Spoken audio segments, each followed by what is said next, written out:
Hi everyone, welcome back to WHU TV. My name is John, your host as always, and as always I hope you're doing well under these very difficult circumstances. Of course, obviously bearing in mind that a second lockdown is coming.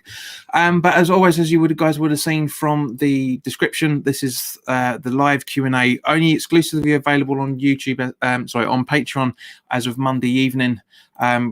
We're introducing a new Patreon, and also there's a bit of a change to the Patreon as well, for that matter. From now on, anybody that signs up as a tier, as either as academy graduate, a a squad player, or starting 11, I need to know your positions. So it's been updated a little bit if you guys have already had a look at it, and also down in the description it's the same, relative the same sort of thing.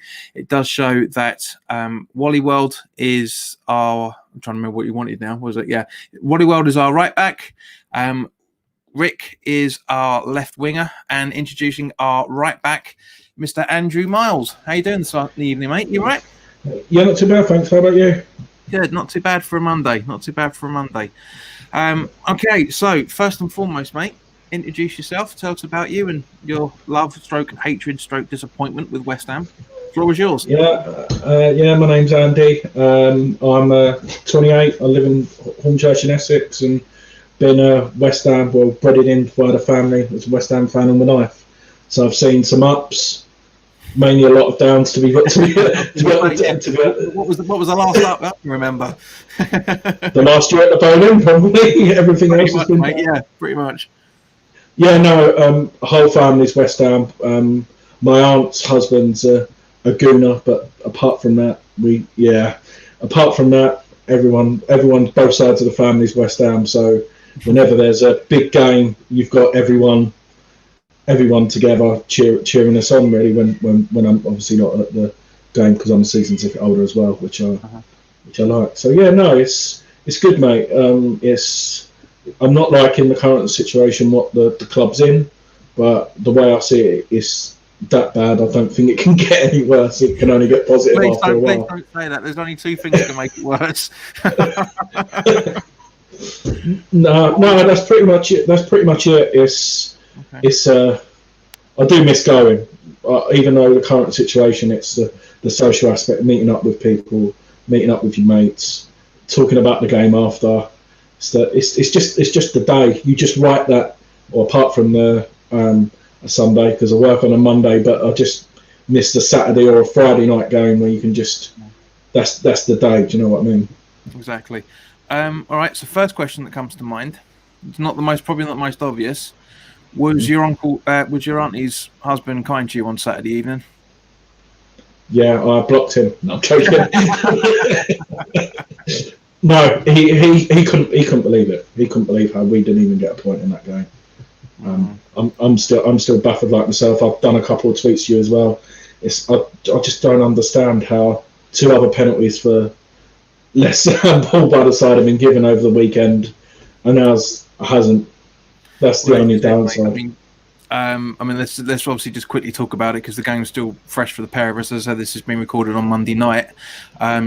So yeah, two very good shouts for the penalties there. The one for the obvious handball, the majority of the ball hit there. I thought when I did the watch along live, I thought it was hitting there, so I can understand. But yeah, you look at the replay, it's pretty much there. Any other opposition, and the way that Jared Bowen was pulled down in the first half, that would have been a penalty against us. Questions of offside for Lacazette's goal. Fantastic ball from Obiang though. Aubameyang. Sorry, Obiang. That's not the wrong London derby. Well, that's the main sticking point for me. The first half, man. I don't know about you, but the first half, it didn't feel like a London derby. It really didn't. No, do you know what? Talking about the offside, because you just talked about. Did you watch the game yesterday? How they were judging the offside? They had even the line markings going that way as well. I don't know if you saw some of the strip. Like with our one, it was literally one line. It was like, no, that's it. All the other games that were in depth. What done in 20 seconds? All the others a good minute or so. Yeah. But no, the Bowen one, I think, was it when we played Man City last year when we lost 1-0, when he gave the penalty? Do you remember that was the same sort of contact, wasn't it? Yes, very similar actually. Yeah, you're right. Yeah, so that's just come to me as we've been speaking. I was trying to refer back to the same sort of penny. What haven't, like you said, the top teams get it, but I think it's just the pundits, mate. Like I said, I started a couple of people replied to me on Twitter who's the worst pundits and commentators. So we had a quiet list because I'm not Graham Souness's biggest fan. No, but he was on. Like he got it, but all the other people who are the pundits who saying it wasn't, they're strikers. And that's the bit I don't understand. Do you know what? Surely if they're strikers, you'd want a penalty. Yeah, agreed. But I mean, Nicky talked about it on the post-match pint as well, and I've got to agree with him to a degree. They should, if in doubt, go back to the old ways of doing things. Give the benefit to the striker as things used to be. To be honest with you, I didn't watch any football yesterday because I was out for the majority of the day. But I obviously, was able to catch up on what people were talking about. And you're absolutely right. And I've said this right from the World Cup, that VAR is a brilliant tool if it's used correctly. And what you've just said is a prime example of how it's not being used correctly. Because at the end of the day, it should be, when you're offside, it's not just the grass, as you're saying, it's the whole area. And his arm is all right. It's a little bit there, but at the same point, the rules around handball. I mean, even though they've changed a little bit, and I know Ryan was mocking it a little bit, and quite rightly so. It shouldn't be where the bloody stitching is and all that stuff. Handball is scoring a goal is only deemed scoreable by a part of your body that is actually not handball or offside, whatever the terminology you want to encrypt it as. But at the same time, yeah, we've all been saying it. We've all been saying it, and that it just needs to be used correctly. Once it gets used correctly, we're going to love it. Because, as I said, the World Cup was loads of opportunities for VAR's case to say why we should be using it, and there was quite a few in the World Cup where it wasn't. And what annoys me the most is the fact that FIFA, the FA and the Premier League have gone against what FIFA and UEFA have done in the rest of Europe that are using it, not use the same model, and we're using our own version. And then, like with the lockdown, exactly the same way. Right, it's not really gone to plan. Therefore, let's see what else we can do with it, rather than just taking the original template from foreign leagues. That's what's pissing people off more than anything else. Because, Andy, I'm sure that I'm guessing you probably follow the same sort of accounts that I do, and the amount of tweets that were going out over the weekend saying, "Well, VAR's working fine in Germany. Why isn't it working here?" And it's never gonna finish, unfortunately. I think the main issue is like what everyone's saying. You should have a panel, not just the referees. I know it sounds like very because you've got the assistant. You should have an ex-player. You should have an ex-player with the assistant referee when they go to Stockley Park. It's not just that. It's not just that. Sorry to interrupt, but it's not just that. You look at the reason why Bilic got sent off. Was because he was arguing with old Slaphead, saying, "Go to the monitor, go and have a look." The referees are supposed to be encouraged to use the monitors more when there's a decision at stake. It just does my head in. Correct me if I'm wrong, but the one who was the VAR referee on our game on Saturday was the ref. The one what penalty was given yesterday, or Newcastle, or something like that. It was Stuart Kavanagh or whatever his name was, and he's the one who's been. I feel sorry for the VAR referees. I think it's not their fault. The refs, like you said, they should just have an opinion, no matter what. Every decision, they go, "Oh, I think you've missed something there," and they should just review every decision on the side of the pitch. But I don't think that's going to change. Right, on VAR was Chris Kavanagh, and the assistant was Neil Davies. Right, so I'm just looking at yesterday's games while we're live. This is the added bonus of having an extra screen when you're doing stuff. Let's just see. Actually, no. Let me just check on the Premier League website, because that would have given a lot more detailed breakdown of who was doing what. Let's have a look. Just to see. While I'm looking at that, mate. Second question I want to ask you from your intro was: have you renewed your season ticket? Yes, I have, but I was explaining it. I was talking to Baz and Frankie the other week. I done it on the first day. when it come out, Right. the way they were wording it, you're going to lose it if you don't. And I was like, I've got the money there. I've been good during lockdown, not going out. I was like, I'm only in the 2 out 9 seats, like where Frankie is, like the away fan, so it's not expensive compared to what everyone else. And then option 3 come out, which all my other mates have done. So I'm in a bit of a pickle if it does go back, but I know it's not going to be until February or March anyway, if we're lucky. Yeah. But I tried to ring up to change it to option 3 the first couple of weeks, and it was just like your whole time is like 80 minutes, and I'm like, I'm not sitting there for 80 minutes for that amount. But I'm renewing because I know how difficult it would be to get it back once the 3 arseholes have left the club. Well, this is it. I mean, we'll talk about that in just a second. Okay, so the VAR was Chris Kavanagh for our game against Arsenal, and VAR against the Southampton Spurs was Chris Kavanagh. Yeah, and he gave that penalty to Southampton, which was less than what ours is. So yeah, I was right. It's fucking. I've never known. I just wish. But you could say that on their last year at the Boleyn. If we had VAR, we probably would have got Champions League. I wouldn't go that far, mate. But yeah, I know where you're going with it. Because of the a lot of goals were given us offside and the sendings off for like, do you remember Czechia and Palace? That could have determined the game, but no. But not to piss on your parade, mate, and to play devil's advocate for a second. Yeah, we could have had decisions that shouldn't have gone our way. At the same time, so I know all the big hoo-ha 3 years ago was great. VAR is going to give us extra points because we were hoping that it was going to reinforce what we were all saying, and it did. The only problem is the people that were using it were too arrogant to appeal their decisions, even with themselves, and say, should I've done this right? And no, that's half the problem. But yeah, there is a good argument that if it is being used correctly, that we could have had more points. We could have done last season. So not just season, just finished the season before. With that Liverpool game, for example, the home game was a prime example of how VAR would have helped us with that. Doesn't necessarily mean that the decision would have gone the other way, but at least it would have been video documented there, and they were checking it and everything. So I get everybody's frustration, and Andy, I'm the same as you, mate. I renewed my season ticket in full. I waited I was going to originally do it on the original deadline day, which is meant to be the last Friday of August. And then obviously because that was the pushback date. So I thought, right, they're not getting a penny out of me beforehand. And then so even though they pushed it back to a few days later, I thought, no, I'm still. The plan was I thought I sat myself and thought, no, I've been paid. Fuck them. Wait a couple of weeks. And what's going to happen?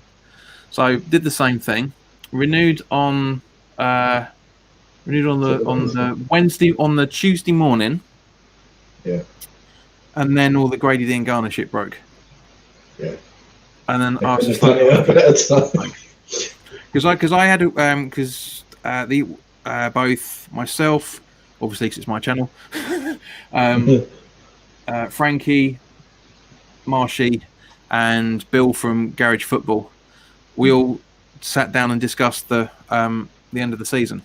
And I said at that point I was very close to picking option 3. Very close for the same reasons. I was thinking up until a week or so ago that at the very, very earliest we'll be getting back in around about January time. But I thought, do you know what?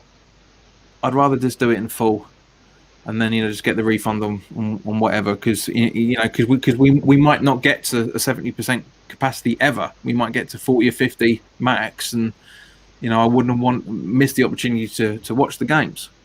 Which loads of people had that line of thinking, and then with all this bullshit about we haven't got any money, and I say, well, the Diangana stuff said, I thought, fuck's sake, I've made the wrong decision. And then what annoyed me the most is a week and a half after I renewed, like a lot of people, I got the letter through saying it's still time to renew. So I phoned them up and went, what the hell's going on? When were these letters sent out? Oh, I can't really confirm to you. I was like, well, there's a serial number on this letter, mate. Give me this number and let me tell you exactly when that was produced. Oh, our systems won't allow us to do it. They just bullshit you the entire time. And I had to, because it was done over the phone, because the cheeky little fuckers, right? I tried to do it online. Yeah.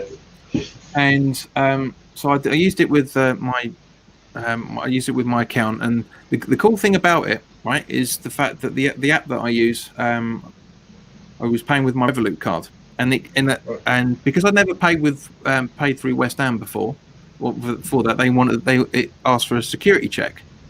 Yeah. So I did the same. I put my club cash. No, I can never say it properly. My club cash in.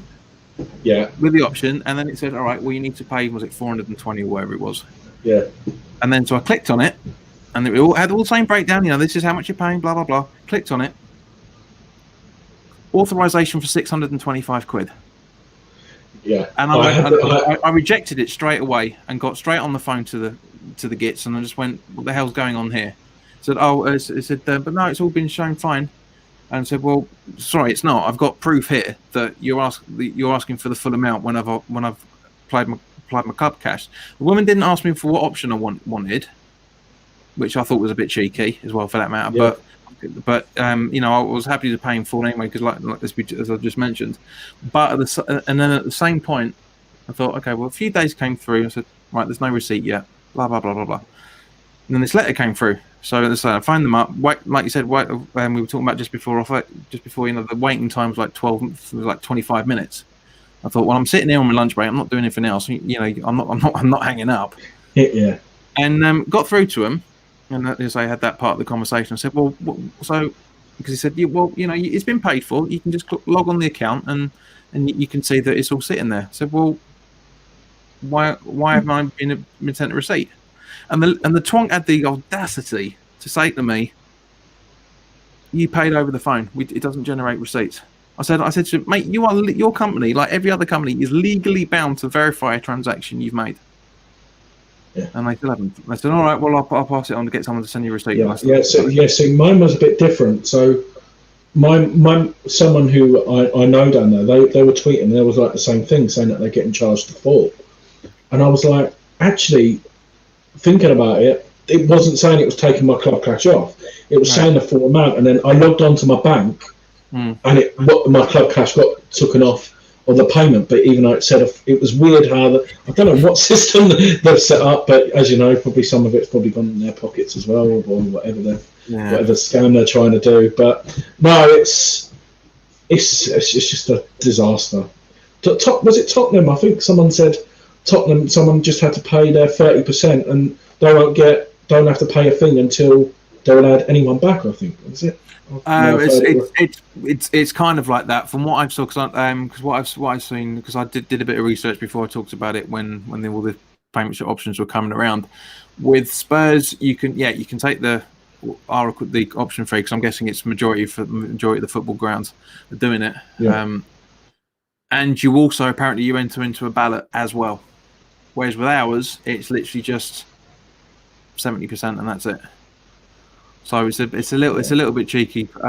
So I think from one point of view, that's quite a good incentive for Spurs fans, as deluded as they all are, to fork over their money, because they're all football fans we're all just as badly deluded as each other. But it's a good way to try and get people into the ground. Talking of which, go on, mate. Go on. No. I was just saying. We're just you struggle there. Sorry, mate. You broke up quite a bit for that one. And can we pause it for? Let me just check. I think my Wi-Fi's playing up. I might need to go to my phone. Tether off my phone. Okay. Once. All right. We'll see if it lasts. Actually, ladies and gentlemen, just to let you know, the ironic thing is he's an IT specialist. So 30 seconds. All right, mate. Yeah, that's the reason why we had to go a little bit late, because he wasn't able to get his computer working properly. So while Andy sorts himself out with that, we'll obviously continue. I mean, at the end of the day, guys, this is my channel. Nothing goes right. Nothing goes to the right way, unfortunately. I mean, Andy, if you can still hear me, the movement's all right. So are you still there? We'll give it a go for a minute. Yeah, we'll give it a go. All right, perfect. So Yeah. what was it you were just saying before you froze up then? I was just saying it's more the lower league clubs who I feel sorry for, mate. I really do feel sorry. It's like the Dagenham and Redbridge who are close to me as well. I know they were in the Football League for a bit and they did spend quite a bit of money, and you see them. And to be honest, I think they were one of the trials as well to try and get them back, and they're really desperate for cash, and they're the ones who I feel sorry for the most. Like we're saying we're losing out on. We've got a 60,000 seater stadium. What have they got? 5? Do you know what I mean? It's exactly. It's bad. And likewise with Southend as well. They're on the verge of administration. I mean, actually, technically they are. They are in administration, but they've been able to start the season because hopefully they're not in as much debt as Huddersfield that were wound up last week, which we were talking about on the weekly live chat last week. But yeah, Southend have been able to. Not being wound up yet because of the debt that they've got. They technically should be all right and try and pay for it. But yeah, you're absolutely right, mate. There's a mate of mine who lives down in Canvey, and he went to see the Canvey FC, and he showed me a picture on their Facebook page of their latest kit, which is, to be honest, is not too bad actually. I'd take it for our third kit, man. I'll tell you, I really would. So quite a nice yellow looking thing. Guess how much Canvey Island, again, not non-league, are charging for their strut? 40 quid? 25. What? It's about 23, 25 quid for their replica home shirt. And yet our clubs, or all Premier League clubs for that matter, have got the audacity to charge twice as much as that and more, with the money that they're getting in from the Premier League and the TV rights deal and everything else. It's ridiculous. It just shows how corrupt the system is. It's abysmal. It really is. And that's half the reason why these clubs are struggling, because they're not getting, all right, okay, fair enough, from one point of view, again, playing devil's advocate, they're not getting games broadcast on telly, so they're not getting as much money as the Premier League. But at the same point, we should have the cheapest season tickets. We should have the cheapest shirts. Do you know what I mean? It just makes no sense. It really makes no sense. But even though he plays for Spurs, I've got a lot of respect for Harry Kane for what he done for Leyton Orient. Oh, 100%. Kept him in the black, man, big time. I know, and it's just, I know I'm not saying that I love Noble to bits and stuff like that, but obviously he's not really got them connections. It would be nice for a West Ham player, or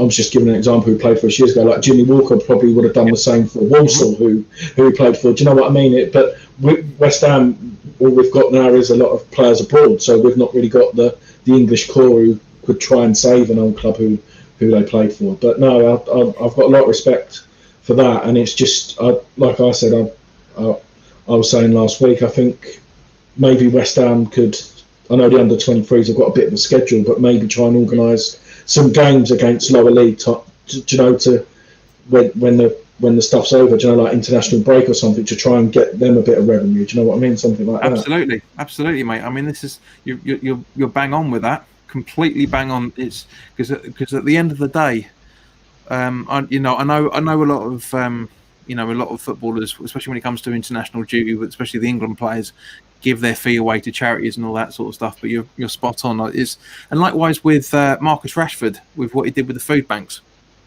beautiful. Yeah. And apparently when Man U play Liverpool, I think it's this weekend or next weekend, whenever it is, there's going to be banners around the stadium, and fans are going to be applauding him when he comes on for what he's done. It just shows that there are some decent people out there. I'm not saying anybody in West Ham that isn't, and I'm not saying everybody knows how much I love Noble, and I'm not saying because he's not doing the same thing, he's an evil little git. Not far from it.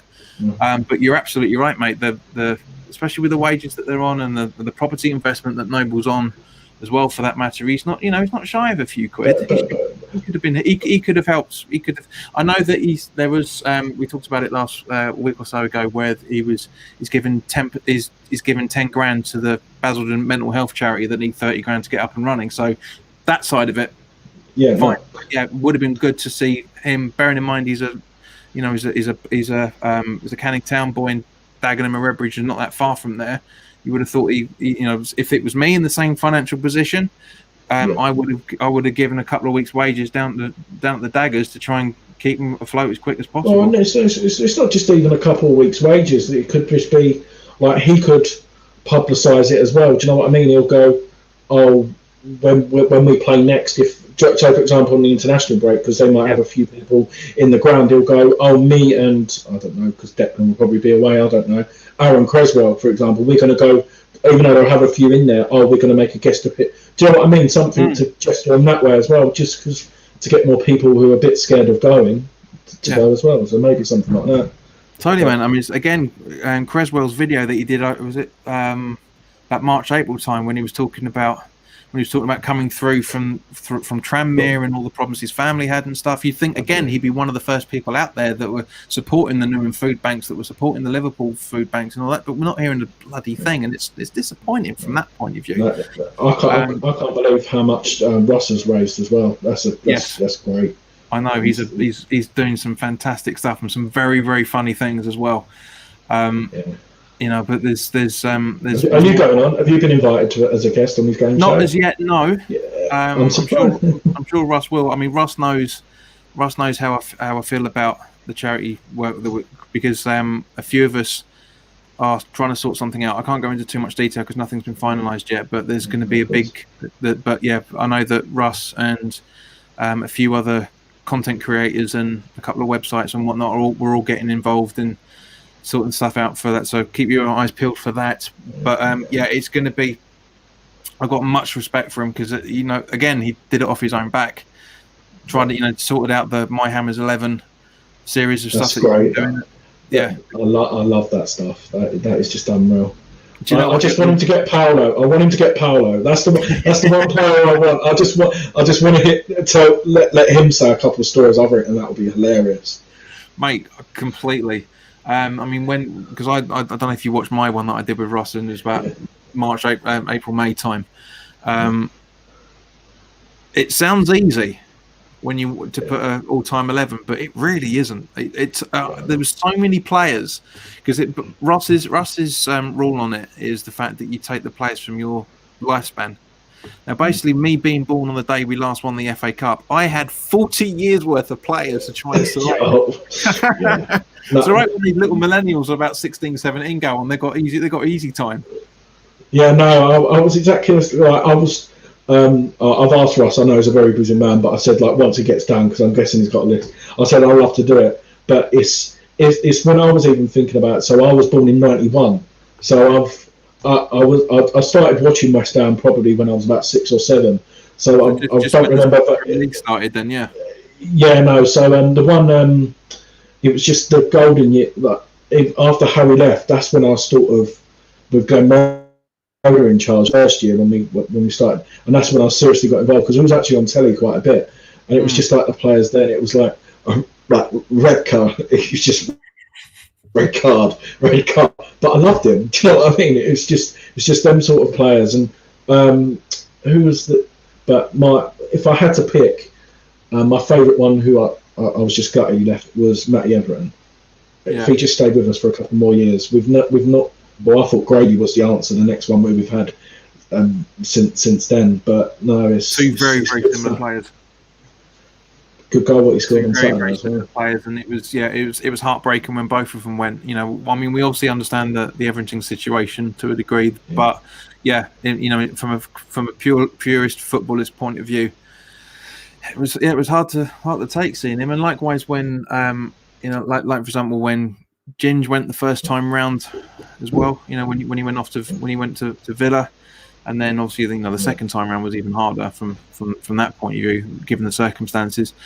George McCartney as well was a player that I really rated. That wish we could have kept hold of for another season or so, and even your favourite player that you chose for when I was saying about the getting your Patreon position. So tell the ladies and gentlemen, for those that don't know, who your all-time favourite West Ham player is. Julian Dix. I used to play that position when I was at school, and actually a really funny story. It was year 7, so when I was 12, we were winning the game, and the right winger was getting a bit cocky, and right. I was like, oh, what would Julian do? So, do you know what, mate? Not to interject on that conversation onto that for a little bit, but there are 2 things you should never say to yourself. What will Dixie do, and what will Rep do? Because it will get into some bad times.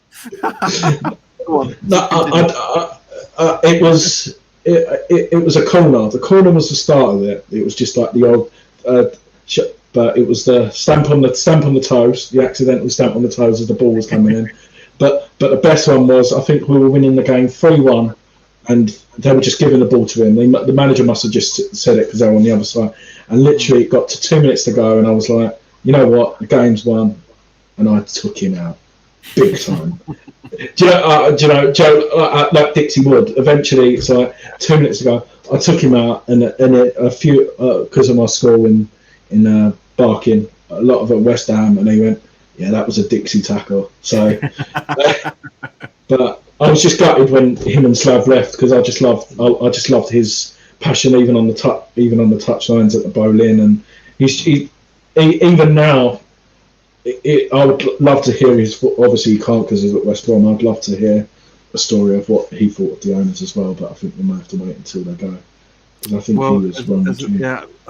Mate, I'd love to hear it, but you know as well as I do how much of a shy sort of personality he is. He was never shy on the pitch in any shape or form, but as a person, he stays away from media outlets and doesn't do any interviews unless it's really, really important sort of thing.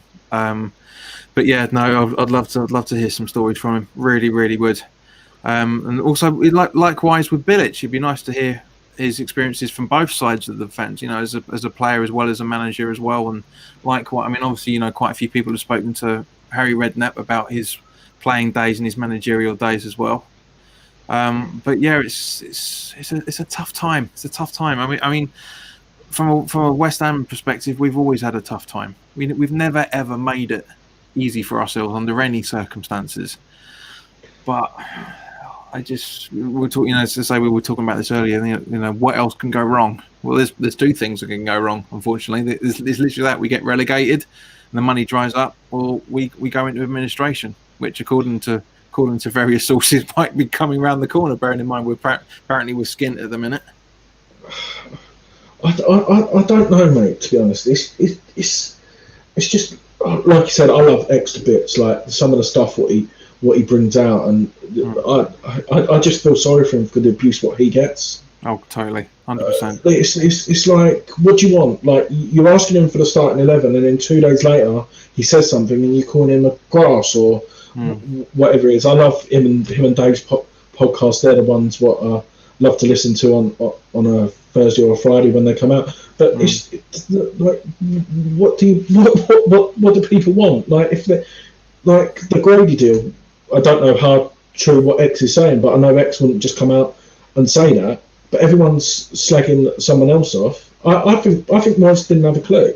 Everyone's saying Moyes did. I don't think he had a clue. Completely agree. I mean, there is, bearing in mind the social media accounts, you know, on not just on Twitter but on Facebook and everything else. Yeah. 3 days before he was sold, were tweeting, "Can't wait to see these 2 playing more, Allaire and Grady together." And then he goes. I mean, it's not a managerial decision. That's come from top. It's as simple as that. Sullivan, as Gio from Hammers Chat likes to refer to on quite a regular basis, and is 100% right with this. Sullivan is playing real life football manager, selling players that he wants to get rid of, and bringing in players that he wants to get rid of. Allardyce has gone on record many times saying Sullivan will bring a player in and go, fit him in the squad. He's playing, fit him in the squad.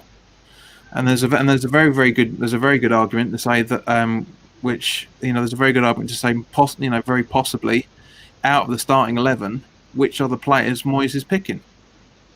Or is this going to be? Is it like, for example, is Sullivan saying, right, I want you to play this guy, this guy, this guy, this guy, this guy, this guy. The rest you can choose yourself. I think the spine picks itself because of the squad that we've got. So Fabianski, Diop, Abona, Rice, Souček, but everyone else, it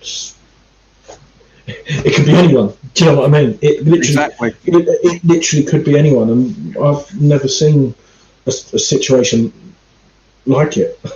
Like I said on one of the fan cams on West Ham Fan TV. There's a Tottenham and Chelsea who sit like we're in a diagonal all the way across. So I'm in the middle between. And the Tottenham fan, he was saying, I feel sorry for your club. He said, I'm a Tottenham fan, but the way that club is run, your fans. He said the highlight of their season are the two games, and the Chelsea fan laughed. He said playing Arsenal and playing West Ham. Yeah. So the rivalry, and it's not off the pitch no more. It's all on it, and you know it's a London derby. Like even no matter what manager's in charge, and the way they're saying it, like it's not, the club's not run right. Like from a rival, do you know what? They must be doing something wrong. Course. And while we're coming on that subject, if you watch the Amazon series, The All or Nothing for Spurs, I've only watched the first two, but I don't think a lot of that's staged. I know what you mean, but there are some things in there that just don't feel right. I mean, I've watched all 9 episodes now, and it's a really good it's an entertaining program to watch, especially the penultimate episode when lockdown happens. So I won't say for what you. I'm gonna quote from Levy because it doesn't really. It's nothing that nobody's said about before. There's a bit in it where they're talking about the team where the clubs are. Which clubs are wanting lockdown to happen? Which clubs don't want to get the fans back in as quickly as possible? You know, all that hoo-ha that was going on in March, April, May time. He talks about that, and he said and it made me laugh because of how stupid the bloke is. Sometimes he's a very, very good businessman. He's running Spurs the way I want West Ham to be run. I'm going to say it there. He just asks us about two. Sorry, have you got Mario just jumped up there? Have you? That's my notification. I just put it on mute. I'm done well. That's an email. And like Mario came out of the little. That's what everyone says. So good job that wasn't a proper meeting. Good thing it wasn't a woman screaming, mate. That would have been weird, wouldn't it? But, I've learned my lesson. I never open videos when I'm on a conference call. but what Levy says is he said that there's 2 problems with lockdown. There's one which what was it? How did he put it? It was literally a case of there's it affects the squad and training and all that sort of stuff. I think it is. And the second one, he said, and I quote, the financial aspect. Now, as a relatively neutral watching that, I thought, you twat. And the reason why is because you're on camera. They filmed them from the second they opened the doors to the second they closed it. So they got days and days worth of footage. And I genuinely think they put this in for 2 reasons. One, obviously to see what the conversations were, and likewise to show how the way it is, right? Because there's parts in there where Mourinho talks to players. There's a bit where he talks to Eric Dyer in Portuguese because he knows he can speak it, which was quite random, but it was quite entertaining to watch at the same point. But I thought to myself, when he said sorry, saying that, but that's what they're saying. You wouldn't believe that Eric Dyer is actually very, very intelligent. I think he can actually speak 4 or 5 languages. Yeah, he was German, Portuguese. He was playing out in the Portuguese league when he was younger, and you watch it, and it's with the exception of his London accent, you wouldn't know he wasn't Portuguese. He does it that well. But he said that when I was watching, I just thought to myself, if that was David Gold or David Sullivan saying that, there'd be absolute uproar. And the reason being is because Levy should have said, but we're not getting the fans. Yeah. Even though it's exactly the same thing, It's the way. It's what he should have said versus what he said. Because at the end of the day, we all know that we're all football fans know. For Premier League, Championship fans, we all know that we're open wallets to the chairman of football clubs. We all know that. You know, I mean, if West Ham fans don't know it, I mean, I don't know, there's nothing else that can convince them to say that we are. But if you know, it's like if David Sullivan had said that on record, or either David or even Karen Brady for that matter, any three of them, all hell would have broken loose and saying, well, that just shows that all you care about is money. You don't give a shit about the fans. Now, bearing in mind when that episode would have broke, normally, because for some random reason Amazon just because there's 9 episodes and they just did the last 4 all in one go for some random reason. There wasn't any updates for a few weeks, and then the last 4 dropped. If that was done sequentially, it would have been around about the time that the Spurs fans would have needed to renewed. And I guarantee there would have been a lot of Spurs fans that watch it and go, right, well, if he wants the money, he's not having mine. Yeah. In your opinion, I obviously I know David Gold doesn't have much say no more. If I know David Sullivan, is it 51 or 52% he owns? Yeah. Do you reckon if David Gold sold it, is it Trip Smith? I know it'd be 49.50. Do you reckon they'll have? I know he owns 51%. How good would it be if David Gold just went, that's enough, and just went behind Sullivan's back? Can he sell that? Does David Sullivan have to get a say on that? Do you know? If he wants to sell, because he would still be the majority shareholder. Yeah, it'd have to be the other way round in order for that to happen. But David Gold is the West Ham uncle. I don't think right from day one. I don't think he's ever had a say in it whatsoever. I genuinely think. I mean. Frankie and I talked about this. Let's go back 15 years ago, 16 years ago, right? The Sullivan and Gold are in ownership of Bristol City. Birmingham City. Yeah. They apply to the council to have the Birmingham Athletic Stadium, and they got rejected.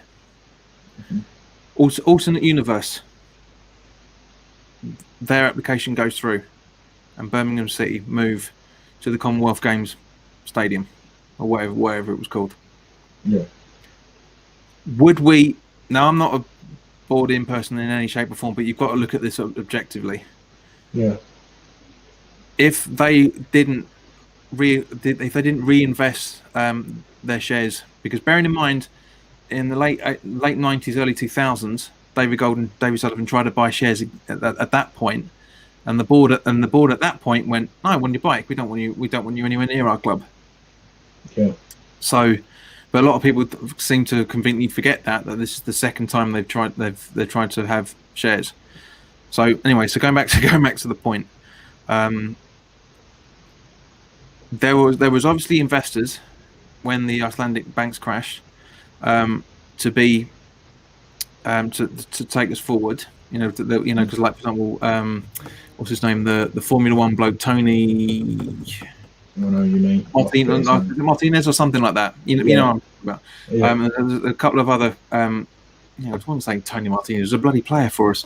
I know you mean. I can't remember. The guy that ended up going on to own QPR.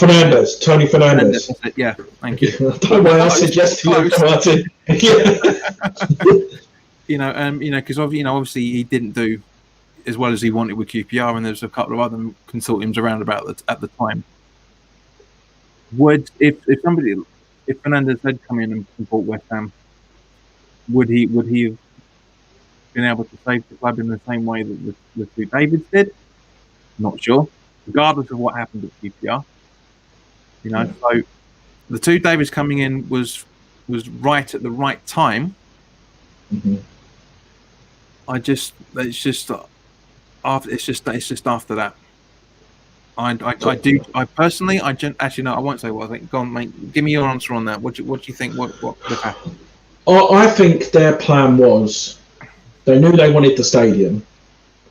I thought they probably thought that someone big was going to come in before we moved. Go back to the year before, and someone like a Red Bull, who I still think eventually will take the club over, in my opinion. Might not be within 10 years. I think they will. I think that's what they were hoping for. Okay, but just a couple of years. Yeah, go on. Sorry, and what I'm talking about, mate, is if the Davids didn't come in and invest in by comparison the paltry amount that they invested, the 85 million that got David Gold to be the 51% shareholder, where do you think West Ham could have been if that didn't happen? I still think someone else would have come in. A club in the middle of London is too good to turn down. I don't think it would have been English. But I could have seen. It sounds very silly, but I reckon it would have been an American after the Icelandics.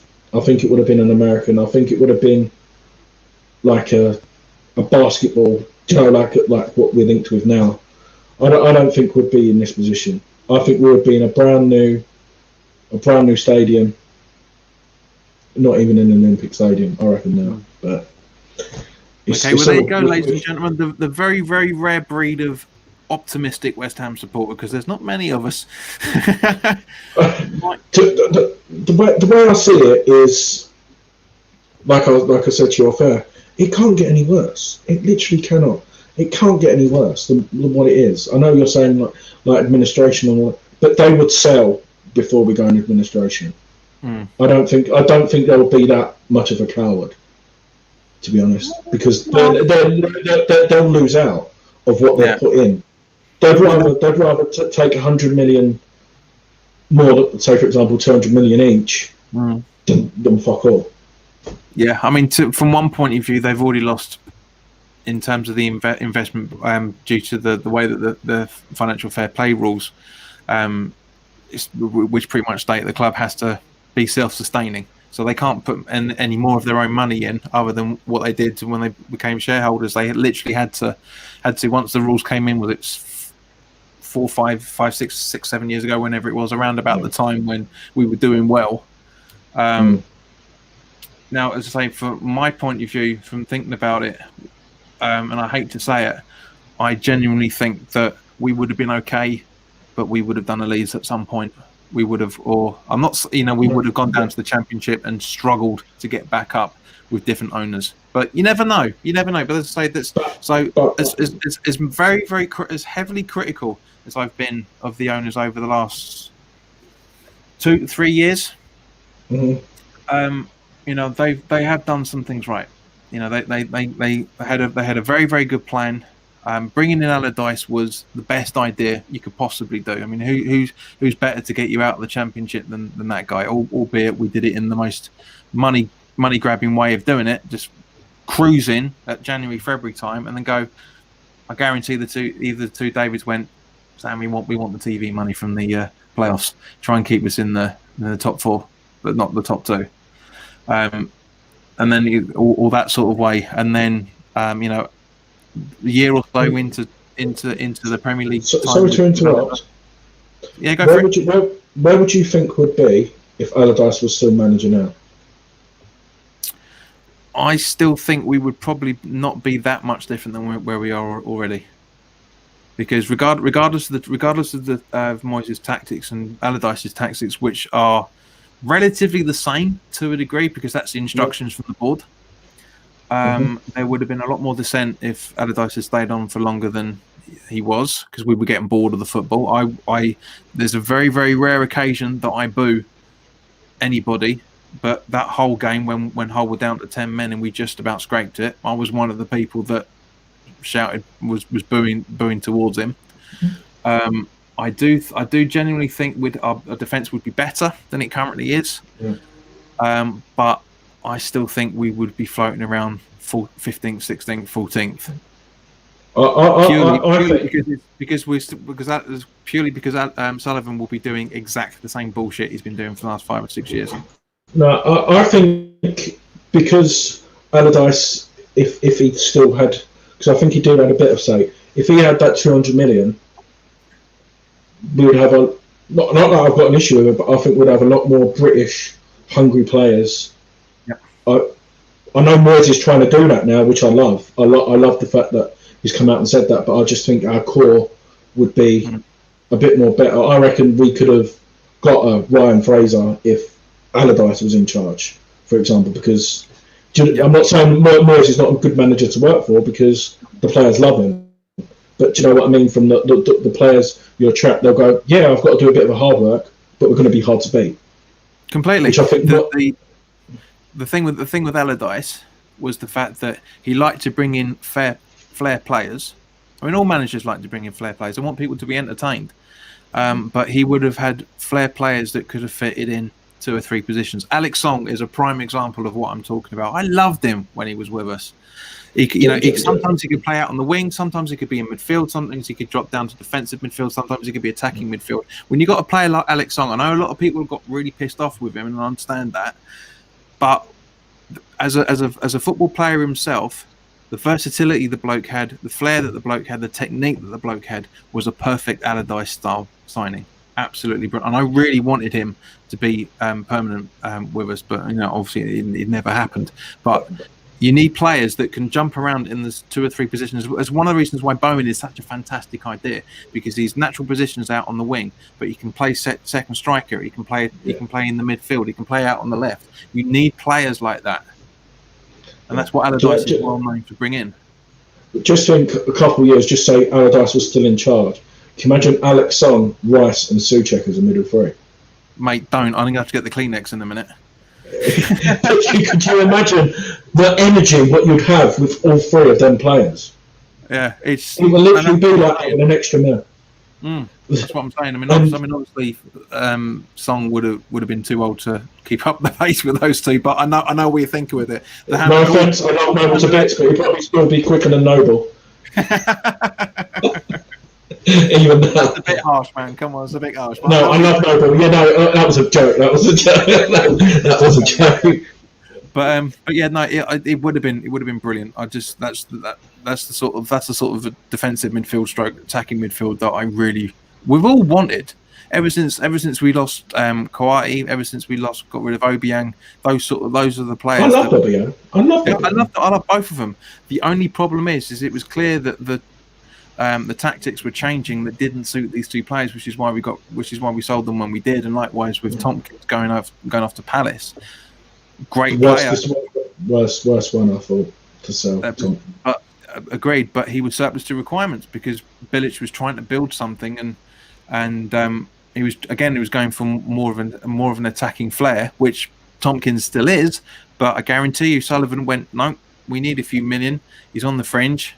We love him, academy graduate. We can make 150,000 times more selling him than we did investing him as a junior. Same thing with Grady, exactly same thing. Yeah, do you know one player I thought was a bit unlucky because I loved it. I loved his work rate as well. Was Feghouli. Yes, I think you and me are about the only 2 people in the entire West Ham fan base that actually like him. That goal that he scored against, I think it was Palace. Do you remember when we won 3-0 and he scored? Like no one else would have been in that team apart from Antonio because obviously he set him up. Can you imagine a right mid or Bowen now, but someone who that determined to get the ball, and all he wanted to do as soon as he got the ball was run with it. Like how many wingers now? I know Bowen does, but do you know what I mean? You don't get many who just want to run with the ball. But no, I love it. Fegouli's debut at the first Europa League game when he came off the bench, he was unreal that day. I'll never forget it. For me personally, it felt to a degree. I mean, obviously, granted different positions and stuff, but I was feeling how I reckon my granddad felt when he saw Bobby Moore make his debut, because Feghouli did nothing wrong that night. He was attacking down the wing the entire time, putting balls in left, right, and centre as much as he could. Obviously, scored on his debut and a very, very well deserved and well worked goal. The problem was the fact that the people around him weren't balanced enough, and 5 years later, we've still got a very unbalanced squad. It's not as bad as it used to be, but it's still pretty unbalanced. And to have to use that again, that same sort of thinking, Feghouli out on the left, Feghouli out on the right, Bowen out on the left, with the Lanzini that we had when we had him on loan originally. Those 3 that would have, with Souček and Rice behind them. that would have been incredible. That would have been a very, very good midfield, and we would definitely be higher up the table at the end of last season and the last few seasons. With that, we certainly would have done. No, but it's just like what we were just saying. I remember that game, the first game, that Figueiredo's game. I know it sounds all very, they just do it. They'll do it for anything. But when a player does that, that feel, do you know, when you're live, when a player Sacco was the one. When Sacco scored them goals, like away from home as well, and you're behind there, and you can't explain that. Do you know what I mean? You literally can't explain. I don't think they just do it because they know you never really hear a player after they've left. They'll slag off whatever, but they never slag off the fans. Do you know what I mean? It is always the same sort of thing. You look at any broadcasters. Like we were saying earlier about Graham Souness and stuff. As much as of an irritation that bloke is, the only thing he's not critical of is the fans. Everyone has always said West Ham are the diehard supporters, and unfortunately, because of the amount of people that used to be season ticket holders for donkey's years, decades and decades and decades. For example, my uncle has not stepped foot in the London Stadium since we moved there. He said that was the day that West Ham died for him. Totally understand, and that's why I'm very close to not. Barring a miracle, I'm not renewing my season ticket next season, because West Ham that I know, not just the fans. One on your top. West Ham is dead. It really, really is. The only thing that is keeping West Ham alive are people that watch the games. Doesn't have to be in the stadium. It's the people that care so much that it affects their weekends. That that they will plan their lives around it. Like you were saying, it's the day. It's the day that we all miss. We're getting up in the mornings, having a bit of breakfast, and then shooting down at the pub and having a few beers with your mates before going into the game, and then getting back to the pub and shouting like crazy because how shit we are. But it's what it is. That's what makes West Ham and the London Stadium, as nice as the stadium it should have been. Yeah. And as nice as the stadium is to me now, because I've been there for 4 seasons straight, and I just don't see all the shit anymore. I don't see the tarpaulin and everything. I just completely ignore it when I walk through. I mean, the only reason why I like the London Stadium is because up until this season, my view was a lot better than Upton Park, because me and my mates, when something was happening down near the Trevor Brooking, we were ducking under the crossbar trying to see what the hell was going on. Right, now with these new seats, we're basically back into that position, which is the other reason why this is going to be my last season, because I can't be asked, unless the mates that I sit with say, right, next season we're going to ask them to move closer to where we were originally. If that doesn't happen, I'm not renewing, because I don't want to be at the London Stadium trying to duck and dive under the. That's not why we moved. Everybody was supposed to have a better view. Yeah, I think I've not been to the Tottenham ground, but a couple of mates were Tottenham, and he showed me his seats. And like one of them is up in, is it the Cop? Do you know, behind the goal, one of their stands? Mm-hmm. Literally, he's like 3/4 of the way up, and you've still got the view, because the way they've designed the pitch and everything like that, where it goes back down and stuff like that, and it's just like I sit next to the away fans because I love the banter. That's why I'm right up the top next to it's just good. Like even I sat in the Bobby Moore actually in the Boleyn, and I missed that. And then when I had the opportunity to move there, it was good. But now it's like with the football being crap, you just see them laughing at you sometimes as well, and it's just like, why have we signed up for it as well? Do you know what I mean? No, I went to the first ever Spurs game when we were there, because it's not a new stadium, it's just redeveloped. It's on the it's 95% of it's on the same site, so it's not a new stadium. Now outside is terrible. Outside it looks like it should be on Fleet Street. It does not look like a football stadium. It looks, don't get me wrong, the way it's filmed on the documentary, it looks beautiful, but it's not like that when because for example, when you come up to the away ground, the way end, I should say, round. It's got a bloody Sainsbury's built into the side of it, for fuck's sake. That's not a football stadium to me. It's ridiculous. It's Sainsbury's or Waitrose, or one of the two. Do you know what I mean? It's if West Ham had it, we'd have an Ann Summers shop. But inside, it's gorgeous. It is perfect. It is literally everything that we were hoping the London Stadium was going to be. You know, for example. Say again? Did you get a beer? I did get a beer there. Yeah. Wow, that's very unusual for away fans to get beer. You don't really get that no more, really. It was ridiculous. It was because it was the first time I've not been to many away games, but it was the first time that I had to pay contactless. I thought, this is it. This is what I've gone. I know, you know, obviously now with London Stadium's been doing it for the last couple of seasons and that, but I'm a Reddies man. Always have been. I'd rather give someone a tenner than pay £4 £28 or whatever it is on a card. It's ridiculous. But with the London, because when you see that on the All or Nothing program, it shows the differences between the football stadium and the NFL stadium that they've got there, and the retractable grounds and everything. That's the thinking that should have happened. And what irritates me the most about the London Stadium is down to the fact that they asked the same bloke who redesigned what is now the Etihad to change it from because it was a Manchester Olympic Games stadium, the same thing. Yeah. They got that absolutely right. Newham Council fucked it up so badly, and because they're working on a tight budget, because they knew they were going to make it. But you'd think David Gold and Sullivan. So, for example, if they went, it's going to cost you 100 million compared to how much Tottenham's paid. Yeah. Do you know what I mean? We could have stayed for another year at the Bowling. Another year to get it done.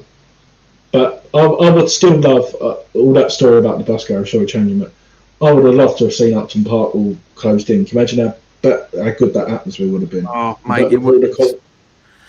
As much as I love the ground, and it's got big personal history for me, as I'm sure with you, because you're born into a West Ham family. Same with me. The only thing I hated about match day was Green Street. I mean, let's be honest. It's your common ground, normal sort of East End High Street, which is nothing wrong with it in any shape or form. It was just the most dangerous place to be. 20 minutes before the kickoff, because you had to literally, I'm not exaggerating, there were times where I had to literally walk down the middle of the road to oncoming traffic because of how many people were trying to get into the ground. You know, and that's why when I met a few mates of mine, and we were members of the Hammers social club. That's when I took them. Yep, I'm signing up because that's where I was. Say again? That's where I drank. The West Ham Supporters Club. Right, yeah, we were always upstairs in the trophy room. Oh, I was downstairs. I always drank there. There might have been a couple of times because when I used to have a couple of drinks with my uncle, we used to be downstairs, so we probably bumped into each other at some point. Yeah. It's mad. But yeah, that's the funny thing about it. I mean, I will never forget the season we got relegated in the January. David Gold made the catastrophic mistake of coming into the supporters club, and he did. Yeah. Oh. It was literally 2011. I think the January or February. I think it was. And because I remember a very good friend of mine pinned him to the door in the trophy. Because do you remember the doors, the double doors of the trophy room? Yeah. He pinned him to the left hand side where the sofa is. He pinned him, and fair play to Steve for doing this.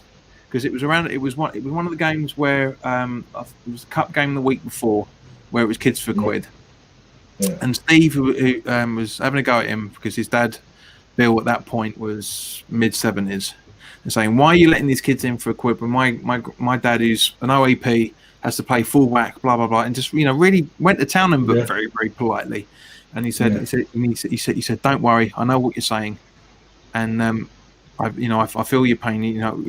We're here to make it better for everybody, and believe me, by the end of the season, you will be rewarded." And what happened? We got relegated with a game to go. That should have been an indicator straight away of things to come. If you had to, this is a question for you. Mm-hmm. Would you rather still be at Upton Park and in League One, or in the London Stadium like what we are now in the Premier League? Mate, I'd take the fucking conference So, over being. You know, I've always maintained, wherever the club is, as long as the club is trading, I don't care if we're playing on fucking Hackney Marshes in 7 or 8 years from now. I will still be supporting the club no matter what. Will I actually will I be going back under the two Davids? No, I won't. Not after this season. I'm not going to get value. None of us are going to get value for money this season. We as West Ham supporters, we never get value for money. Maybe the last couple of times where we had that, you know, those little Europa League runs. It still boggles me how we got into Europa League under Sam fucking Allardyce, the most politest squad. West Ham were the least booked team in the Premier League, and we got into Europa in the same way that Fulham did that in the penultimate season. It still baffles the mind how that happened. That just shows you how violent that the league must have been at that season. I still think. Sorry, going off subject again. I don't think it'll be that soon. We'll have new owners by May. I have it on good authority that they're not moving at any point in this season. It will possibly be a year, maybe 2 years. Oh, okay. Because I know what you mean. But if I hadn't heard the person say it, which I'll tell you afterwards, who told me, us, say. If I hadn't heard what I heard, I would have been You know, because obviously, the reality of these so-called bids that have come through, they haven't been bids; they've been offers. In the same way that David Sullivan will say, right, we're thinking about giving you 25 million for Tarkowski. Will you take it? Yes or no? And that's the same. It's the same way that this apparent American consortium, which not doubting, I'm sure there's with the way that the rumor mill works, there isn't smoke without fire. So there's obviously there's been interest. You know, very reliable sources, including the very reliable Lex, has confirmed on last week's podcast that there has been interest, but no official bids. One of the reasons why there's been no official bids is because David Sullivan's asked for proof of earnings, like the Premier League will, to verify that they've got the money available, and they haven't provided it yet, which is why the offers haven't been accepted yet, from what I understand of it. Yeah, no, it's like you said. Talking about Tarkowski, we're going off. We seem to be going around in a circle. It's actually quite a good segue into it, because I want to ask you about this, but go for it, mate. Go on. Yeah. If we're offering 35 million for Tarkowski, in my opinion, Man City would accept 30 million for John Stones, and I'll prefer John Stones. Very, very good point. Very good point. Yes. Out of the two, if I had the choice, Stones all day long. He irritates the hell out of me on England duty, but it's because he's got such good quality around him in the defence to a degree that he's very sort of he's a bit shaky on England in England duty in comparison to how he is in the Premier League. I'd take Stones all day long. And the reason why is I just think if they had him, Ogbonna, and Diop, because Diop's getting a lot of stick, and I understand that, but having them three, like what we played at Arsenal, Quadrant Ogbonna on the left, because Stones can turn into a midfield player. You can see him as a ball player. So when you need that extra man in midfield, you've got the answer, and he can ping a ball. I've seen him. He can ping 50-yard balls if he wants as well. And can you imagine what that would be like? I'd love Masuaku on Saturday if you've got because he hasn't got to worry about defending. No, I mean obviously he was obviously he was an attacking wing back rather than an out-and-out winger, which I reckon he should have been. We should have gone for a flat back four, because as much as an attacking wingers works against Arsenal, I'm one of the people that have criticised Diop for the last couple of games. He looked better than he did against Newcastle. He's still very, very flaky at the moment. I don't know what the hell's going on with him. Would Tarkowski offer better options than Diop? We'll never know, because it dropped today that we're not going to be pursuing that any further. Because obviously, we're not going to match the £50 million that they want, because it's a hands-off price tag. That's why apparently we're the only team that are looking into it, because we're that desperate for a decent centre back that we're trying to go out on all costs. But like you said, so say for example, I think Leon's the one who's been linked with Diop. Just say for example, if we apparently got no money, if they come in for 20 million, we accept 20 million. We only then need to fork out 10 million for Stones, and you can imagine that as a flat back four with Absolutely. Stones and Bonner.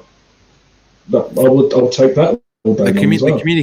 The communication with because if I remember correctly, Stones is right-footed, isn't he? Yeah. So using the logic of having Pellegrini tried to use, and technically was his downfall, having a right-footed centre back in the right position, and so therefore the conversation with him and Fredericks and Johnson would be very, very vocal. I reckon, because that's what the other thing that I love about John Stones is the fact he doesn't shut up. He's always giving instructions to people around him, and that's what you need. Are you an audio? Are you fan crowd on when you watch the games? No, I can't stand it. Me either, and that's what we was watching exactly the same on off. Did you hear how loud we were, even on Saturday? Like it's mad. Yeah. Like, I was watching the Leicester game last night. Kasper Schmeichel, you could hear for the whole game. I know he's captain as well, but do you know what I mean? Like you said, you got. I don't think that Bonner's that vocal, but he knows what he's doing. Do you know what I mean? I think you mainly hear, but someone like you said, Bonner, I love him.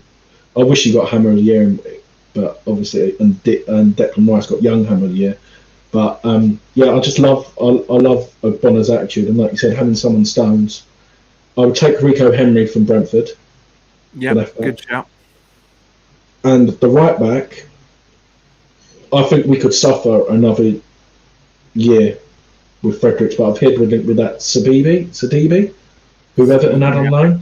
Yeah, it's a loan. If we got him, can you imagine that as a back four? Stones, Bonner and Henry. I know, but I just want Johnson in there as much as if we're going to have Johnson in there. He's much better than Fredericks. Wing backs, yes, all day long. Fredericks and Masuaku all day long. Creswell. It's going to sound really harsh now, but because I've had a lot of respect for him since the Allardyce days, a lot of respect for him. Yeah. I just don't think he works for us anymore. I really don't. He was better suited as a centre back, but even then, there's an argument that he was culpable for the second goal against Arsenal, because it was our right that was being attacked, and between him and Diop, it just wasn't enough cover properly. But it's Arsenal. Do you know what I mean?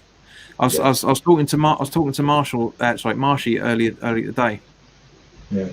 And I said one thing we've got to take into perspective as West Ham supporters. I know it's not brilliant at the minute, but let's not forget that we played a relatively underperforming Arsenal in March at the Emirates. We lost 1-0 because of a 30 seconds lapse from Fornals. Saturday, we lost by 1 goal again because of lapses of concentration on both goals to a degree. The second one definitely, but there's an argument that as we were talking about earlier, that the first goal is a very, very close offside. It's not by the letter of the law, and I take that, but you know, if our defenders were a little bit more sharper, that was they would have played him offside. So losing by 2 goals over 2 games away at the Emirates, it's not a bad thing. It's not a bad thing. No. I think, in my opinion, are Wolves playing tonight? They're on in a minute. They're on. Wolves Man City, I think, isn't it? Yeah. With Wolves and Jota, I think this is the best time to play him on Sunday. I'm actually feeling quite confident. Obviously, we're playing Hull tomorrow night, but I'd rather play him now. In my opinion, Wolves. I think that could be the start. What we need. In my opinion, he should be on. The only change he should make is I thought Fornals had a good game on Saturday. I've seen a bit and him, but maybe Antonio out there and Haller. That would be my only change for thingy. Only because Wolves play with 3 centre backs. Yep. And then Antonio if Antonio and Bowen are on the right, you're spreading the 3. Do you know what I mean? Absolutely. The free centre back. So that's the change what I'd make. But I just want Haller to have another good game tomorrow. I reckon he'll score again tomorrow. Oh, that's my bet for tomorrow. Exclusive. Haller to score.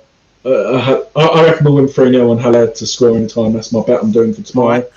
Well, as you'll know, being the whole point of this is because you're now a patron of the channel. Yeah. You'll have my commentary available. I'm going to try and get it done live so you can listen to it while they're watching the game. Yeah.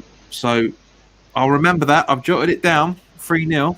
I'll say at the end of the commentary if you're right or not, mate. But don't get me wrong, it would be very, very nice for us to get through to the next round of the cups again. I mean, it would be advantageous for me because obviously there's more content going up on the Patreon account. But from a purely supporters level, we need a decent cup run. We really do. I mean, when we played Arsenal in the League Cup last time under Allardyce then under Moyes. And we played that week side. Imagine if we played the strongest team. I know. Yeah, as Frankie and Baz were saying this morning, both teams were set up to lose. It was ridiculous. It's the quarterfinals of the cup. Doesn't matter if it's league or FA. You put out. Fans are dying. We literally, it's just no exaggeration. We have not won a cup since, with the exception of like the Moody SBO Cups and all that sort of stuff, and winning the promotion cup as well. In terms of a bona fide cup, we've not won anything since my first breath. Seriously, we have. Let's say it's not a cup as well, but the Intertitle Cup. But I mean, like you could get technical. I think that's more of a top. But yeah, I know exactly. We've bloody got in 40 years, mate. Is the Intertitle? That's the thing. But I would say, for example, if you did say about this cup run, just even a day out at Wembley. Yeah. Even if you play a Man City, but obviously Wigan's proved it. You can beat Man City in the final. You never know what's on the day. But yeah, no, I think I'm feeling really confident tomorrow. I reckon Josh Cullen will play again. Mm-hmm. Was he just not selected, or did he have a slight knock? Because I was really surprised he wasn't even in the squad on Saturday. He must have a knock. There's nothing that I've seen. I haven't seen anything to say anything of the wiser about it. But I'm guessing because Moyes was setting up for a point for that game. It was blatantly obvious it was set up for a point from the majority of the first half. But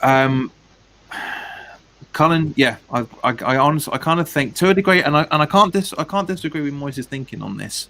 Under a normal circumstance, having an academy graduate play in the League Cup games, it's not a bad thing, because it's we're trying to see what he's doing. I mean, Hull will be the perfect opposition for him, because we all know that last season he was out on loan against Charlton, so that's probably why he played so well that he did. I mean, don't get me wrong, he was my man of the match for that game. Yeah. But probably because he knew the players that he was around, the majority of them. He knew what the tactics were going to be. He knew what their weaknesses were, which is one of the reasons why he did that fantastic ball up to Yarmolenko for that first goal. It was beautiful. It was like watching Noble of years gone by. It really, really was his performance. But Hull are probably a slightly better opposition for us as fans to gauge what his abilities are going to be. They're a lot more physical. Yeah, exactly. And then if he comes off if he puts in exactly the same performance that he did on last Tuesday night, stick him in Sunday, as far as I'm concerned. I was very surprised, like everybody else was, that Cullen wasn't at least on the bench. Do you know what? I think what helped him as well against Charlton was having Snodgrass in there. I love Snodgrass to bits. And I think having him in there as well, you can hear Snodgrass, he's very vocal. Christ. You can hear his voice a mile off, but I think the fact that Snodgrass was in there as well, his experience, his delivery, Snodgrass's delivery is just... His callers, mate, was spot on. Absolutely spot on in that cup game. Really was good. It looks like I can't remember who he was interviewing. Somebody. It's like he breaks his ankle when he runs up to cross the ball. Do you know, like the whip, the way? It's like he's. Yeah, he does. I never noticed that before, but now I'm thinking about it. Yeah, you're right. but no. It's sorry, I just realised how long we've been talking for. No, I appreciate it. It's gone on for a while, but I'm guessing you. But no, like I said. 3-0, Haller to score any time. That's my bet for tomorrow. Okay. What were your odds, just out of interest? I haven't done it yet. I haven't betted it yet, but that's my bet I'm going to do. I'll tweet you and let you know. Let us know what the odds are going to be for that, because if they're decent, I might have a crack at that, to be fair. Yeah. but no, like I said, mate, no, I really enjoyed your content and stuff, so that's the main reason why I sign up. And it's just, like you said, same as Baz and Frankie, it's just nice to hear different opinions and have a voice. Like I said, the fans have got so much closer since the pandemic and what's going on with the owners. I'm surprised how much some people may have not got along with people before, or the ins and outs, but the club, the fans joining together, that's been the most positive out of this pandemic. It is, mate. 100%. I can't disagree with you more. I mean, at the end of the day, we're actually remembering what United means. It's just horrible that it's had to come down to this level of discontent for everybody to put all their personal feelings aside, and kind of like what Cambridge United have been doing over the last year or so, getting everybody together. Because a lot of I was there for both silent protests. Yeah. A lot of the people that I recognised that was there haven't been to a game for donkey's years. Yeah. But it's people. I mean, obviously taking Bubbles out of the equation, because we all know what happened with him and everything. But it's just, there's so many people there that will only go to will only go to a away game and won't go to the London Stadium. And it's just so nice to see that really was the start of the unity. That was really the start of everybody coming together and saying, we've all had enough, because we've all had enough. We all. This is the thing when you see people arguing on Twitter, you can guarantee on Facebook and all the rest of it, you can see on there that everybody has the same point. Yeah. They have different opinions, and some people will just try and roast somebody for the sake of it, rather than actually have a coherent conversation, which happens quite a lot. But everybody, all of the arguments that people have on social media all boil down to the same thing. They want change. We want our club back. They might have different opinions on how to achieve it, but the core message is still there. And that really, really sounded like Jake's thoughts at the end of what was it? I was going to say Jerry Springfield. It's not Jerry. What was his name? The American host. Jerry Springer. Jerry Springer. It's like Springer's. It's like Jerry's final thoughts. Then. Yeah.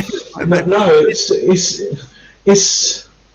is mad. I think for the three owners, they're just lucky no one's allowed back in the ground. Imagine what that would be like. I don't want to think about it, mate. That's how bad it could be. I really don't want to think about it. I mean, when people are saying, right, let's go and turn up outside David Sullivan's house, don't. I mean, it's if it's a peaceful protest and you can stand outside the gates with banners and stuff, then fine. I haven't got an issue with that. If you're going to try and climb over the gates and break into his house and cause physical harm, which some people have been threatening to do, then you're not West Ham. You're just a thug using the claret and blue as cover.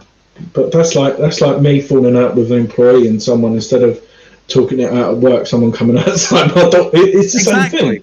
Exactly. You just wouldn't do it. But no, it's that. Like I said, they're very lucky people. They're very lucky people at the moment. But after the performance, I think David Moyes, I've got a lot of respect for. Not his decisions on the pitch, what he done on Saturday, but the way he's dealing with it. He's got the they're still as a group.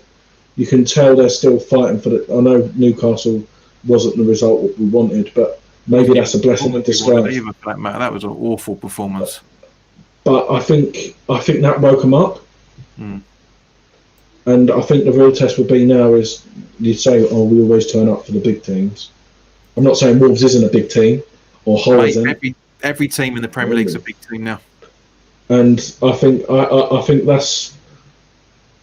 We'll have another chat properly in 4 games' time, and we'll see whether the attitude's changed. And I don't think it will. I think the players have realised no one's coming in. Realistically, at the minute, we've got no choice on the matter, And if you care about that much, then you will. And I'm not saying we're going to be miracles and get. I'll take. Let's just say we win on Sunday against Wolves. I can't see us beating Tottenham. I can't see it happening. Or Liverpool. I just can't see it. I just think that their strike force is just ridiculous. Leicester. Leicester, on the other hand, I know they done well last night and Burnley are a very good side, but take Harvey Barnes and Vardy out. I'm not saying we can keep on quiet, but Rice and the Souček would do better, more physique, better than is it Westwood and whoever played for Burnley. I just think you need to be physical with them. But I'm more confident after Saturday than I was last Saturday. But like you said, I may change after Sunday. Well, you see, just before we wrap this up, mate, because yeah, sorry. I know a lot of people. That's fine. At the end of the day, it's like I said to you before we went live. It's an open floor, mate. Let's just have a conversation, talk about whatever we're thinking about. It really irritates me that people are saying, "Who are Wolves? They've only been in the league a couple of seasons. Who the hell do they think they are?" Doesn't matter. If you've got a clear process, a long-term plan as well as a medium-term plan, because we haven't even got a short-term plan, but it's clear that Wolves have got a they are proper. The way that Wolves are run, the way that the majority of the Premier League teams are run that are spending at the moment, like Nicky says on a regular basis, using the business term of it, you've got to speculate to accumulate, right? I guarantee you, Wolves' plan is 6 years down the line. They are planning 5 or 6 seasons from now. Sorry to interrupt. The owners took over when they were in League One. Yep. They had an 8-year plan to be in Europe, and they've already done it in 4. Exactly, that's the point. Because to be honest with you, Andy, I genuinely didn't know that. I didn't know that was their plan. But you can see right from when they came up a couple of seasons ago, you could tell from the way that we're playing football, from the way they were investing the squad, even before the Premier League had even started. There's a plan straight away. You can notice it. Us, guarantee you, David Sullivan's planning to the end till January. That's all it's been. And I know a lot of people have been very, very heavily critical about X with what he come out with last week or the week before, saying that David Moyes is doing his due diligence on players to bring in at the transfer window. He's still making his list. I guarantee the reason why. Let's not forget that the transfer window closes this time in a fortnight's time. It is literally 2 weeks. Yeah. That's a small window when it comes to transfers. But I guarantee the reason why David Moyes is putting that list together is because in June, July time, he went to Sullivan, said, "Here's the list," and he went, "Can't afford him, can't afford him, can't afford him, can't afford him. Well, we can try that one. Can't afford him, maybe. Can't afford him, can't." That's why he's making the plan at the moment, because he was given assurances. I guarantee he was given assurances when he came in November that we will back you to the hilt in the same way that Pellegrini was given. I mean, obviously the situation has changed slightly. TV money's still there. Gate receipts has been still there. Merchandise receipts are still there. He was given, I guarantee that was the fact that we can't afford these players. There's not much money. Go away, have a look at the list and give us a second list. I guarantee that's what it is. No, I'm thinking of Moyes and his staff. I like that staff, what he's got. If we had a scout, instead of David Sullivan's right hand, but his staff, I love Nolan. I like he seems to be one of the lads as well. So he's still fresh from that. So I love him. He can probably have a bit of banter with him, but tell him to knuckle down, because the majority of the people are still there, bar a few. I don't know. Is it? I always get his name. Is it Irvine or is it Irvine? He's assistant. Is it Irvine? Yeah. Irvine. He's not. I never really see him, but I know he's doing stuff as well. Like when I'm very. Sometimes I look at the bench, Joe, for example, during the game when you're there. It's like, oh, what's he making? They're very vocal on the bench. I know Moyes. that's what I like about Moyes. Though, to be fair, he's always there on the touchline. He never really sits down. Like he's always giving. But I just think I would be, in my opinion, be more scared if Stuart Pearce was standing there next to him. Well, you bring up a very good point because I think it was Frankie the other day brought this up. Yeah. Oh, did he? Oh, okay. You never see Pearce on the bench. So is he purely there for the training? Is he there to give people advice on how to do things? But if you notice, who's the other assistant what Moyes has got? I always forget his name.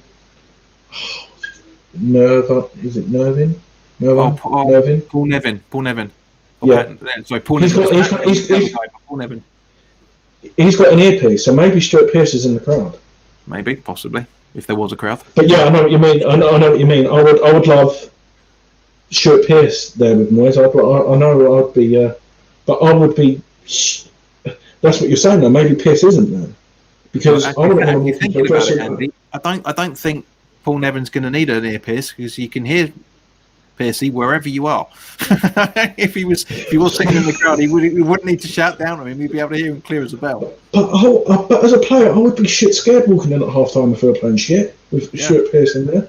I would be shit scared. And maybe Nolan on that. I wouldn't want to be on the wrong side of Nolan either.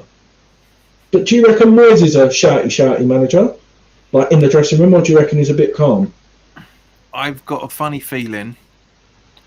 Just sometimes from when you see his post-match interviews, I know he comes across very calm in those meetings, which annoys a lot of people. But if you pay attention, I mean, obviously we can't see it properly at the minute. But if you go back and look at interviews he's done last season, the season before last, look at his eyes. Some of his eyes, they're absolutely burning. You can see he's hidden it very well, but there's fire in the back of his eyes. I guarantee, to a degree, I think he gives them the hairdryer treatment, just not as bad as Fergie used to do. I guarantee that he goes in there and goes, "What the fuck are you lot playing at?" And one of the reasons why I know this was Saturday's game. If you watch, if you go back and watch the watch along, get to the bit where I'm talking about half time. Right, okay. I said if I was Moyes, I would tell them to go out, press harder, keep the ball quick, tempo quicker, that sort of thing. Second half, that's exactly what happened. We were at Arsenal massively. We were trying to make more interceptions. We were keeping the ball better. The retention was better. The challenges, making using the press, everything was up 2 or 3 notches. So I guarantee that's what between Moyes and Nolan. I reckon that's what's happened. So I reckon he's gone and said, right, you literally kind of like that that joke. Well, you might be a little bit too young to remember this, but there's a joke on the Fast Show where Paul Whitehouse was a manager. I think it might have been a dig at Roy Hodgson because he was managing at the time, but he goes into the players. And he speaks to them in their native language, goes around every single one of them. And I guarantee, to a degree, Moyes is doing that. It's like Fabianski, make sure, stop fucking about in certain places. Creswell, push yourself, push in further. Diop, do you know what I mean? Going around every single player and say, right, you need to be making more of an effort. You need to be pushing into this player, like Mourinho does and Guardiola did in the previous series. Whiteboard and go, right, you need to be here, you need to be there, you need to be here, you need to be there. I guarantee that's what Moyes is doing. No. Like I said, mate, when new owners come in, I still think Moyes could be the man to take us forward we can't judge him until he's had 200 million like what Pellegrini's had. Okay. To embed his own squad. Technically that squad's still not his via Bowen and Souček, is it really? But to be honest with you, mate, that's a mark of a good manager. If you're walking in straight with, you don't know these players at all. I mean, because in comparison, obviously Moyes knew the majority of the squad, but when does a manager actually have their own players, especially with Sullivan involved in this mix, right? Because at the end of the day, a good manager will motivate the people, even though if he doesn't want them to be there, he'll still give the instructions like they are his players. that's a sign of a good manager, and that's what I can understand why people say he's not his players, but because they're not. He didn't sanction any of those players apart from, as you said, Souček and Souček, which I kind of think is more of a Pellegrini style target. Just how early that deal was done. Owen definitely is a Moyes, because it was done so late, and the club took fucking ages to sort it out. So, but the thing is that Moyes' mentality going into the training ground and saying these aren't my players, he's not a manager for West Ham or any other football club, because he has to go in there saying these are my people. Sorry, we'll wrap that. One last point what I'll make before we wrap it up as well is Felipe Anderson is the one to watch this season. I think we will see the Felipe Anderson in his first season. He might not be playing in the first couple of games. I honestly, I love him. He might not have put the work rate in, but if he's given the freedom with the foot at the back, because Creswell was overlapping him. So if he's like in Masuaku's position, for example, I think we'll see the best of him where he hasn't got to keep looking behind. That's my opinion. He's either going to be a number 10 or on the wing, and he'll be the one who will be making things tick. Yeah, which is exactly the plan 2.5 years ago. Why he was brought in. Yeah. We were warned by the Lazio fans that he's going to be massively inconsistent. Been borne out 100%. I know what you mean. There are glimpses of him where I've gone, actually, yes, he is a good player. Taking the wages out of the equation, because people think the higher wages you're on, the more effort you should be putting in, blah blah blah, which is true. I'm not disagreeing with it. It should be that you're paying a shitload of money, therefore you need to have have a bigger expectation as a result, and I get it. I won't disagree with that under any shape or form. What I do have an issue with is the fact that we, as a fan base, and to the same degree with Allaire as well, I'm talking, including myself when I'm saying the fan base, is we put them on a pedestal way too quickly because of the amount of money we paid to get them in. Yeah. Which again is totally understandable. We all jumped on that sort of bandwagon. We jumped on the bandwagon of believing the video that we saw in the ticket centre 5 years ago. Yeah. Where we brand spanking new stadium. We're going to be competing with the best in Europe and our closest rivals and all that bollocks. We bought into that. We bought into the fact that with Pellegrini, we thought, great, we're bringing in a an attack-minded manager that's done quite a fair bit. Yeah.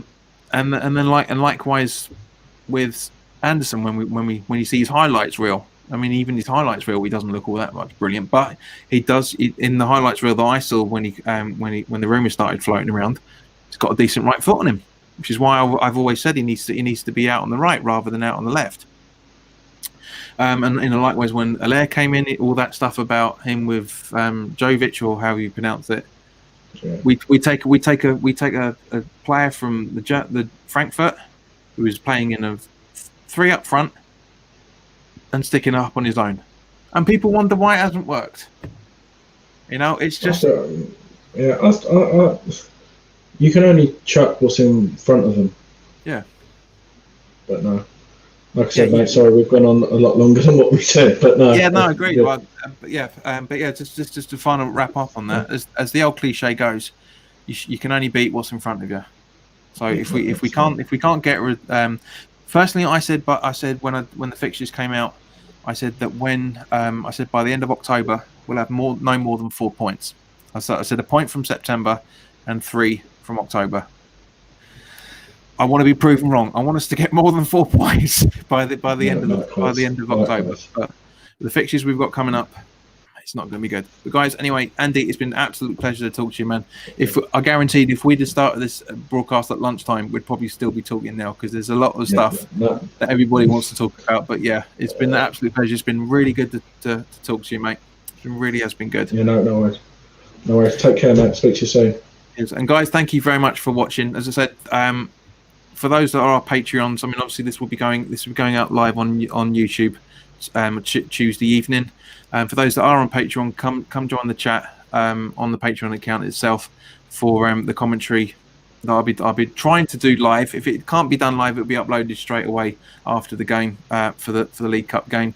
There's going to be no weekly live chat this week because at the end of the day, guys, there's not really much to talk about. Really isn't, because all the news at the moment is going to be all Wednesday's going to be is about what happened on Tuesday in the cup, and then it's going to be the build-up talk about the weekend. So there's not really that much news around at the minute. But so anyway, guys, the preview for the Wolves game will be going up for the Patreons on Thursday evening, and available to everybody else on YouTube on Friday evening as well. But in the meantime, guys, thank you very much for putting up with an hour and 40 minutes that Andy and I have gone through. It's almost double. But that's what happens when you get good people to talk about, mate. But it didn't, up until you called it about an hour and a quarter in, I honestly, same as you, I didn't realise we've been going that long. But in the meantime, guys, thanks very much for your time. Look after yourselves. And